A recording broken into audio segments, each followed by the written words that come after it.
transgression and terror, and he thrust and lost there, punched into impossibility, abandoned never to be known. The wrong man in the most wrong of all wrong places, and that unimaginable collapse of never to be reimagined mechanisms. He stranded, undone, lifeline severed. He is the nanosecond, knowing his only tether parting, going away, the longest line to life withdrawing, winking out, disappearing, forever beyond his grasp, telescoping away from him, into the closing vortex beyond which lays his home, his life, his only possibility of being. Seeing it sucked back into the deepest maw, melting, leaving him orphaned on what never-to-be-known shore of total wrongness, of beauty beyond joy, of horror, of nothingness, of profound otherness. Only certainly, whatever it was, that place into which he was transgressed, it could not support his life there, his violent and violating aberrance. And he, fierce, brave, crazy, clenched in total protest, one body fist of utter repudiation of himself there in that place, forsaken. And he did what? He walked home.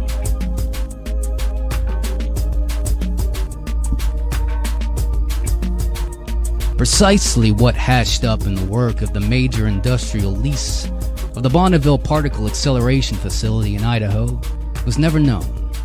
Or rather, all those who might have been able to diagnose the original malfunction were themselves obliterated, almost at once in the great catastrophe which followed. The nature of this second cataclysm was not at first understood. All that was ever certain was that 1153.6, May 2nd, the Bonneville laboratories and all their personnel were transformed into an intimately disrupted form, resembling a high-energy plasma, which became rapidly airborne to the accompaniment of radiating seismic and atmospheric events. The disturbed area, unfortunately, included an operational MIRV watchdog bomb. In the confusion of the next hour, the Earth's population was substantially reduced. The biosphere was altered, and the Earth itself was marked with numbers of more conventional craters. For some years thereafter, the survivors were existentially preoccupied, and the peculiar dust bowl at Bonneville was left to weather by itself in the changing climate cycles. It was not a large crater. It was just over 1 kilometer in width, and lacking the usual displacement lip. Its surface was covered with a finely divided substance which dried into a dust, and before the rains began it was almost perfectly flat, only in certain lights. Is anyone ever there to expect? A small surface marking of a braided place could be detected, almost exactly at the center. 2 decades after the disaster, a party of people appeared from the south, together with a flock of somewhat atypical sheep. And the crater at this time appeared as a wide, shallow basin, in which the grass did not grow well, doubtless from the almost complete lack of soil. Neither this nor the surrounding vigorous grass was found to harm the sheep. A few crude hogans went up the southern edge, and a faint path began to be traced across the crater itself, passing the central bare spot. Since this was visibly true, some elders investigated, finding no sign of the monster and no place in which it could hide. They settled for beating the children, who settled for making a detour around the monster spot, and nothing more occurred for a while. The following spring, the episode was repeated. This time an older girl was present, but she could add only that the monster seemed to be rushing flat out along the ground without moving at all, and there was a scraped place in the dirt, and again nothing was found.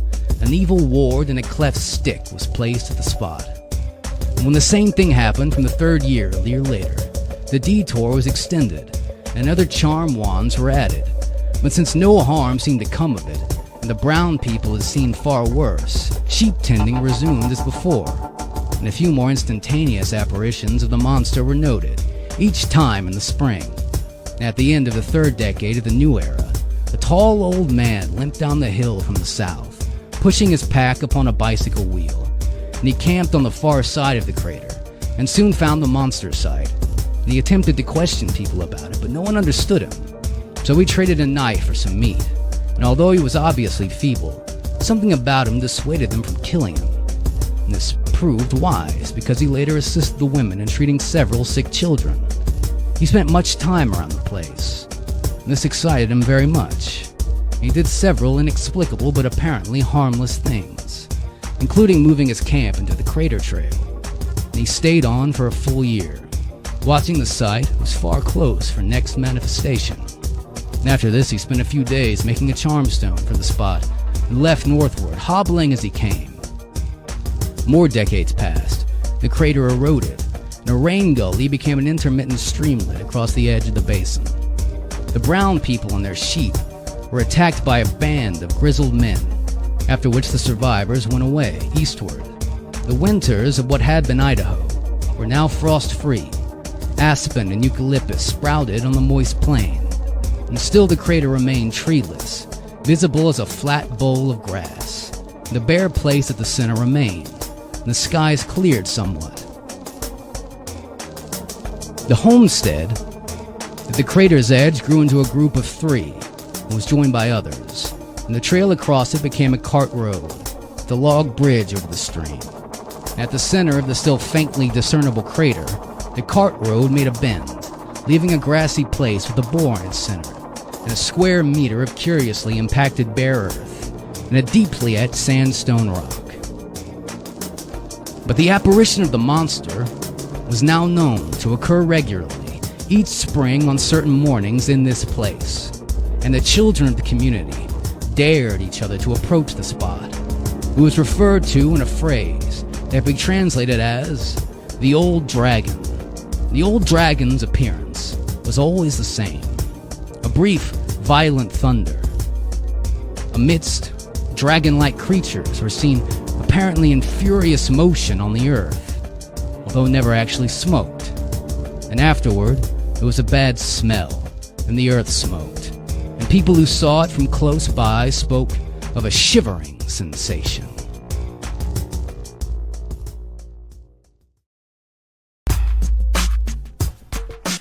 Early in the 2nd century, 2 men rode into town from the north.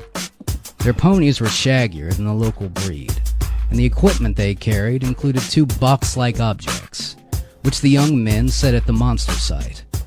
They stayed in the area for a full year, observing 2 materializations of the Old Dragon, and they provided much news and maps of roads and trading towns in the cooler regions to the north. They built a windmill, which was accepted by the community, and offered to build a lightning machine, which was refused. Then they departed with their boxes after unsuccessfully attempting to persuade a local boy to learn to operate one. And in the course of the next decades, other travelers stopped by and marveled at the monster, and there was sporadic fighting over the mountains to the south. One of the armed bands made a cattle raid to the crater hamlet. It was repulsed, but the raiders left a spotted sickness which killed many. For all this time, the bare place at the crater's center remained, and the monster made his regular appearances, observed or not.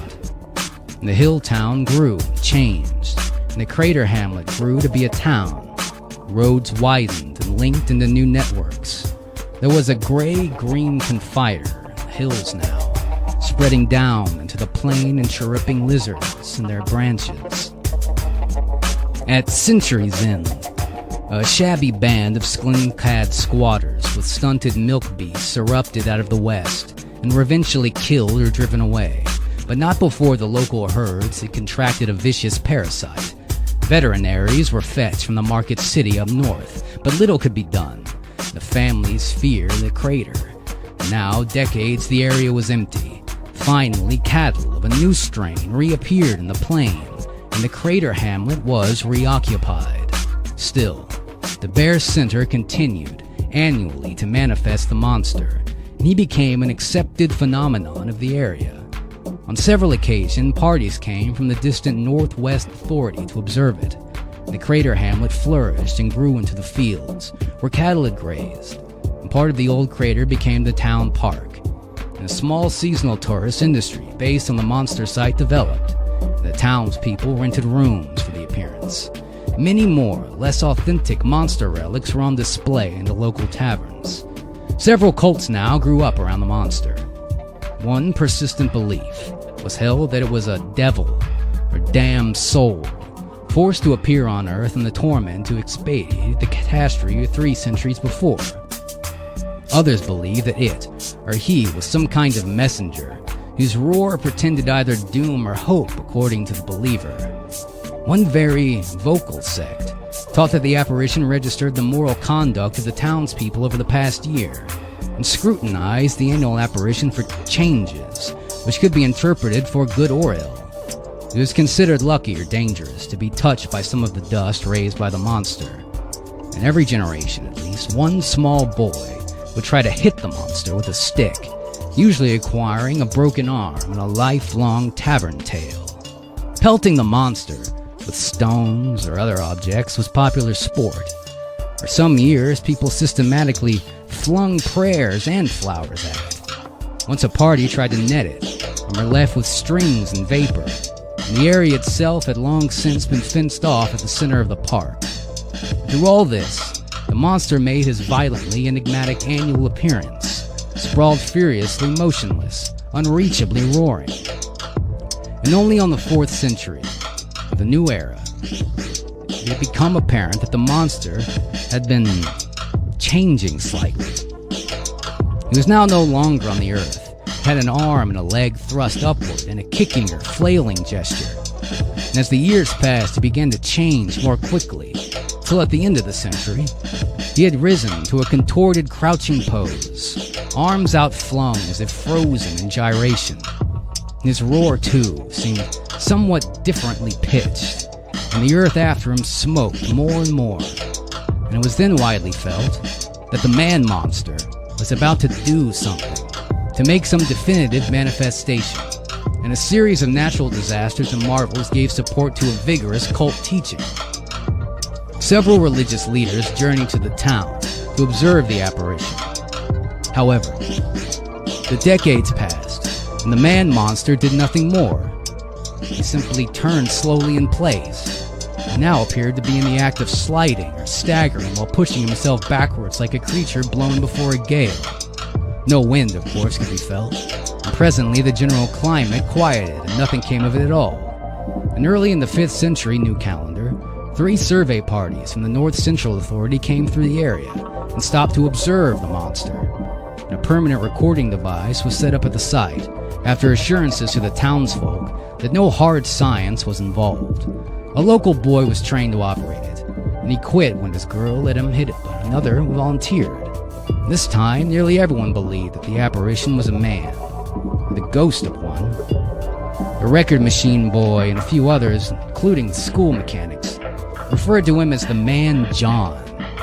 In the next decades, the roads were greatly improved, and all forms of travel increased. There was talk of buildings a canal to what had been the Snake River. One May morning, at the end of Century 5, a young couple in a smart green mule trap came jogging up the high road, the Sandras Rift Range. The girl was golden-skinned and chatted with her husband in a language unlike that heard by the man. What she said to him has, however, been heard in every age and every tongue. "I'm so glad we're taking this trip now. Next summer I'll be busy with the baby." To which Surly replied, as young husbands often have, and so they trotted up the town's inn. And here they left trap and bags and went in to search for her uncle, who was unexpecting them. The moral of the day, the man John's annual appearance and her uncle Laban had come from the Mackenzie History Museum to observe it and to make certain arrangements. They found him with the town's school instructor of mechanics, who was also the recorder at the monster site. And presently, Uncle Laban took them all with him to the town mayor's office to meet with various religious personages. The mayor was not aware of tourist values, but he took Uncle Laban's part in securing the cultist's grudging assert. And then, seeing how pretty the niece was, the mayor took them all down to dinner. "Whew," said Uncle Laban. "I've talked myself dry. Sister's daughter was a weight of holy nonsense to that moksha. Surly, my lad, I know you've got a question. Let me hand you this to read. It's the guidebook we're giving to sell. Tomorrow I'll answer for all. And he disappeared into the crowded tavern. So Surly and his bride took the pamphlet upstairs to bed with him. But it was not until the next morning at breakfast that they found time to read it.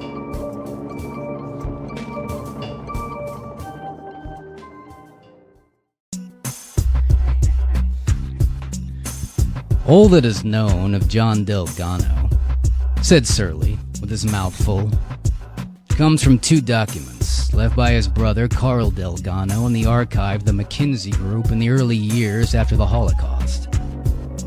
Put some honey cakes on his cake. Verbatim transcript right here. Follows like this. His brother writes, I'm not an engineer or an astronaut like John. I ran electronics in a repair shop in Salt Lake City. John was only trained as a spaceman. He never got to space. The slump wiped out all that. So he tied up with this commercial group who were leasing part of Bonneville. They wanted a man for some kind of hard vacuum test. That's all I knew about it. John and his wife moved to Bonneville. We all got together several times. Wives were like sisters. John had 2 kids, Claire and Paul. The tests were supposed to be secret, but John told me confidentially they were trying for an anti-gravity chamber. I don't know if it worked. That was a year before, anyway. Then that winter, they came down for Christmas, and John said they had something far out. He was excited. A temporal displacement, he called it. Some kind of time effect. He said the chief honcho was like a real mad scientist. Big ideas. He kept adding more angles every time. Some other project would quit and leave equipment he would lease. I don't know who the top company was. Maybe an insurance conglomerate. They had all the cash, didn't they? I guess they paid a catch to look at the future, that figures. Anyway, John was go. Catherine was scared. That's natural. She pictured him like, walking around some future world. John told her it wasn't like that at all. That would be like a flicker, like a second or two. With all kinds of complications. So, I remember I asked him, what about Earth? I mean, you could come back in a different place, right? And he said that they had it all figured out. A spatial trajectory. Catherine was so scared we dropped it. John told her, don't worry. I'll come home. But he didn't. Not that it makes any difference. Everything was wiped out. Salt Lake City, too. The only reason I'm here is that I went to Calgary to see my mom. May 2nd, it all blew. I didn't find you folks in McKinsey until July. Guess I may as well stay. That's all I know about John. Except that he was a solid guy. That accident started all this. Well, I'll tell you, it wasn't his fault.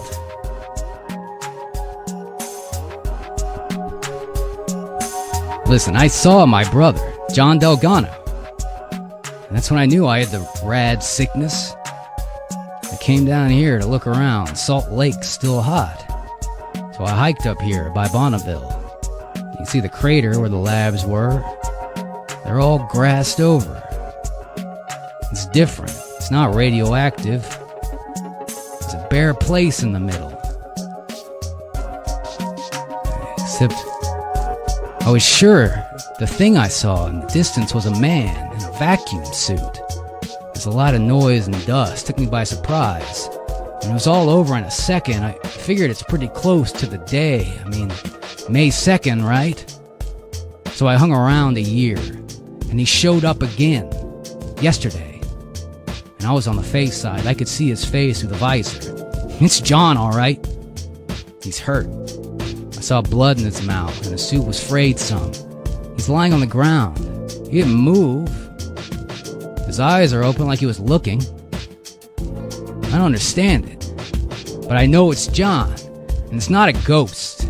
He was in exactly the same position each time. There's a loud crack. thunder. Another sound like a siren, very fast. An ozone smell and smoke. Felt kind of a shudder. I know it's John. And I think he's alive. I have to leave here now. Take this back while I still can. I think somebody should come here and see. Maybe you can help, John. I said maybe you can help, John. These records were kept by the McKinsey Group. It was not for several years after, first light print, etc. Now it's time to meet your uncle. No, Surly. I'll wait for you downstairs, said Mira prudently. When they came into town, Uncle Laban was directing the installation of large durite slabs in front of the enclosure around Man John's appearance spot. The slab was wrapped in a curtain to await the official unveiling. The townspeople and tourists and children thronged the walks and ride for God choirs singing in the band. The morning was warming up fast. Vendors hawked ices and straw toys. Another religious group stood in by dark robes, belonging to the Repentance Church beyond the park. 3 official-looking strangers had been in the inn, came up, introduced themselves to Uncle Laban, and observed the Alberta Central. They went into their tent, which had been erected over the closure, carrying with them several pieces of equipment which the townsfolk eyed suspiciously. Just as they came in, a small girl raced across the open center and was yelled at by everybody, and the officials from Alberta were busy at one side of the rail, where the light print box was mounted. "Oh no," muttered the uncle, as one of the officials leaned over and set up a tripod stand inside the rails. He adjusted it. "Oh no. Why can't they just let it be? They're trying to pick up dust from his suit. Is that right? Yeah. It's insane. Did you get any time to read?" "Oh yeah. Sort of. You know, he's falling. Trying to check his, well, call it velocity, trying to slow down. He must have slipped or stumbled. We're getting pretty close to when he lost his footing and started to fall. Did someone trip him? How would you like to have been the one who made John Delgado fall? You mean, whoever made him fall caused all this possible? Wait a minute. He did fall. So somebody had to do it. I mean, he has to trip or whatever. If he doesn't fall, it would all be changed. No war, no possible." 10 minutes! Shouted the man with the megaphone. "Take your places!"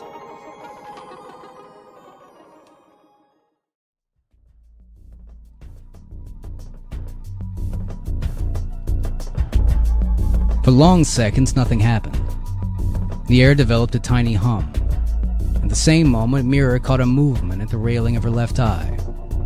The hum developed a beat and vanished into a peculiar silence, and suddenly everything happened at once. Sound burst on them, raised shockingly at the audible scale. The air cracked as something rolled and tumbled in the space. There was a grinding, wailing roar, and he was there. Solid, huge. A huge man in a monster suit. His head was a dull bronze transparent globe, holding a human face, a dark smear of open mouth. His position was impossible, legs strained forward, thrusting himself back, his arms frozen in a whirlwind swing.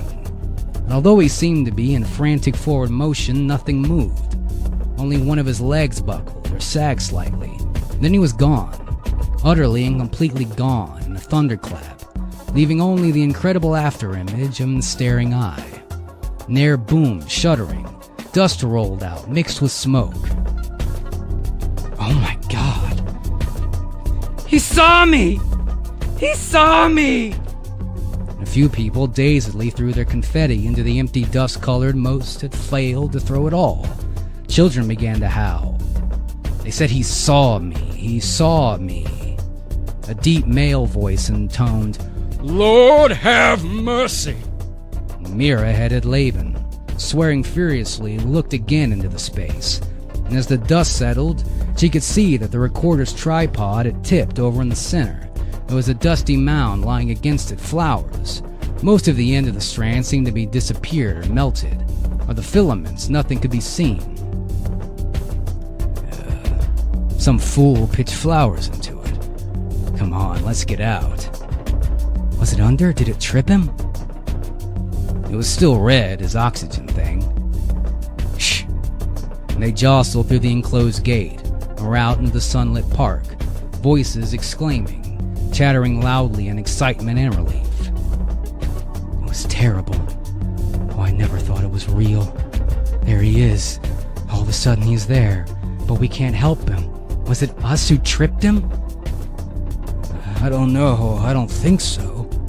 And they sat down near the new monument, fanning themselves. And the curtain was still in place. Did we change the past? But it wasn't just those Alberta people. It was the flowers. She wiped her forehead. Mechanics or superstition, which is the culprit? Shh.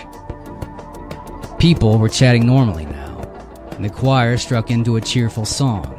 On one side of the park, a line of people were waiting to sign their names in the visitors' book, and the mayor appeared at the park gate, leading a party up the Bougainville Alley and the unveiling of the monument.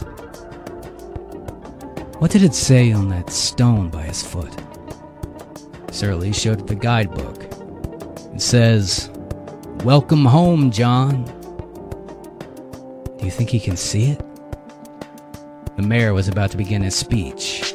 Much later, when the crowd had gone away, the monument stood alone in the dark, displaying to the moon the inscription in the language of that time and place. And on this spot there appeared annually the form of Major John Delgado, the first and only man to travel in time. Major John Delgado was sent into the future some hours before Day Zero. All knowledge of the means by which he was sent is lost, perhaps forever.